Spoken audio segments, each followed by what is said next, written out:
ভাবুন তো, যদি কেউ ঘুমের মধ্যেই মারা যায়, তাহলে সে কি নিজের মৃত্যুর ব্যাপারটা বুঝতে পারবে? পারবে না। কারণ ঘুমিয়ে পড়ার পর আমাদের মাথায় কোনো অনুভূতি কাজ করে না যে হ্যাঁ, আমি এখনো আছি, আমার কোনো অস্তিত্ব আছে। আমরা যেন এক অচেতন অন্ধকারের মধ্যে ঢুকে যাই, যেখানে নিজের উপস্থিতি বা অনুপস্থিতি কোনোটাই বুঝে ওঠা যায় না। শুধু ঘুম থেকে জেগে উঠলেই মনে হয়, হ্যাঁ, আমি এই পৃথিবীতে আছি, এই ব্রহ্মাণ্ডে আমার অস্তিত্ব আছে। এবার কল্পনা করুন, যদি কেউ ঘুমের মধ্যেই চিরদিনের জন্য চলে যায়, তাহলে হয়তো সে সেই একই অচেতন অবস্থায় আটকে থাকবে যেখানে সে প্রতিদিন ঘুমানোর পর যায়। কোনো অনুভূতি নেই, কোনো বোধ নেই, শুধু এক অনন্ত শূন্যতা। আপনি নিশ্চয়ই খেয়াল করেছেন, ঘুম আসতে শুরু করলেই সবকিছুর ওপর একটা পর্দা নেমে আসে। তখন আর বোঝা যায় না যে আমার অস্তিত্ব আছে কি নেই।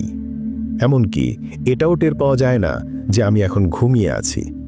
আপনি কতক্ষণ ঘুমোবেন, কখন ঘুম ভাঙবে, বা আপনি আদৌ কিছু অনুভব করছেন কিনা, এসবের কোনো ধারণা থাকে না।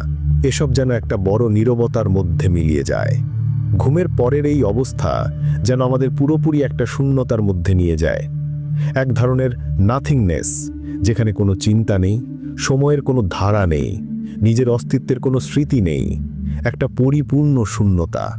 অনেকেই বলেন, ব্রহ্মাণ্ড তৈরি হওয়ার আগেও এমনই শূন্যতা ছিল। আর হয়তো মৃত্যুর পরও আমরা সেই একই শূন্যতায় ফিরে যাই। ঘুম আর মৃত্যু তাই কোথাও যেন একই ধরনের এক অজানা অন্ধকারের সঙ্গে জড়িয়ে আছে। হয়তো এই কারণেই ঘুমকে ছোট্ট মৃত্যু বলা হয়। কারণ ঘুমের ভেতরে আমরা প্রতিদিনই কিছুক্ষণের জন্য সেই শূন্যতার স্বাদ পাই, যেখান থেকে ফিরে এসে আবার পৃথিবীর আলোয় চোখ খুলি। আর নাথিংনেস নিয়ে আরও গভীরভাবে জানতে চাইলে কমেন্ট বক্সে দেওয়া ভিডিও লিঙ্কে ক্লিক করে দেখে নিন। আর আমাদের ফেসবুকে যেমন করে আমাকে সাপোর্ট করছেন, ঠিক সেই একইভাবে আমাদের ইউটিউব চ্যানেলেও আপনাদের সাপোর্ট চাই। লিংক আমার প্রোফাইলের বায়োতে দেওয়া আছে। দয়া করে লাইক, সাবস্ক্রাইব করে পাশে থাকুন। ধন্যবাদ।